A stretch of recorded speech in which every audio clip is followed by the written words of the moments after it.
un ouvrage dont le titre devrait vous réjouir, Le nouvel esprit du capitalisme. Se sont mis en tête de comprendre comment il se faisait que nous acceptions le capitalisme, alors que nous en comprenons les dégâts quotidiennement. Et donc ils ont eu l'idée d'aller chercher la doctrine du capitalisme, sa théorie, dans les ouvrages de management.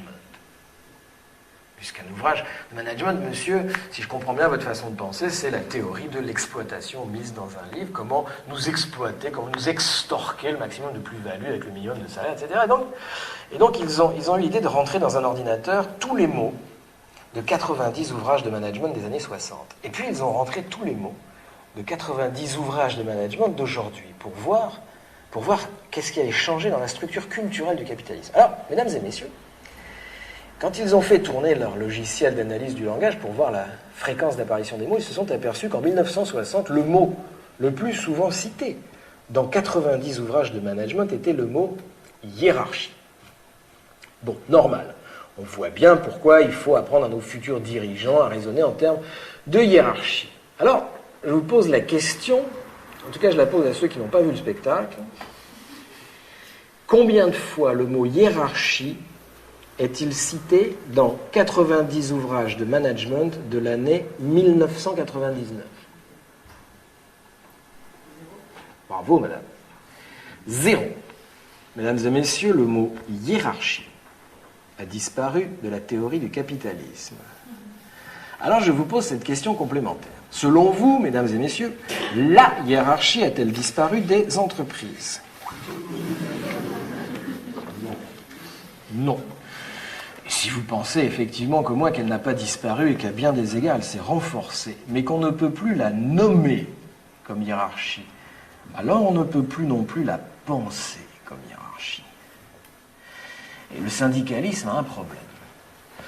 Parce que autant il est possible de mobiliser un collectif de travailleurs contre une hiérarchie, autant il est extrêmement malaisé et complexe de mobiliser des individus contre ce qui tient lieu désormais de hiérarchie, mais n'en porte pas le nom. Mesdames et messieurs, quel est, selon vous, le mot number one du capitalisme contemporain, tel que le plus souvent cité dans 90 ouvrages de management de l'année 1999 ? Eh bien, mesdames et messieurs, je vous présente notre ennemi à tous. Attention, je vais faire des malheureux.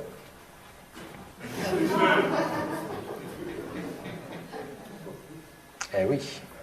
Parce que autant on peut mobiliser un collectif de travailleurs contre une hiérarchie, autant aller faire chier des gars qui ont un projet, c'est vraiment pas sympa.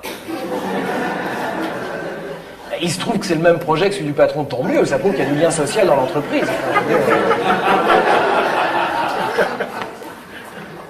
Mesdames et messieurs, cette espèce de saleté est tellement positive, qu'il a envahi notre façon de penser à un point que nous ne pourrions probablement plus penser en dehors de cette catégorie-là aujourd'hui. En 20 ans à peine, en une génération, ce mot qui était à peu près inexistant du discours public est devenu le mot numéro 1 du capitalisme. Nous pensons que des jeunes doivent faire des projets. Nous disons de certains jeunes, ils n'ont pas de projet. Et nous pensons que les vieux doivent faire des projets, les pauvres doivent faire des projets. Parfois, leur aide sociale est conditionnée à un projet.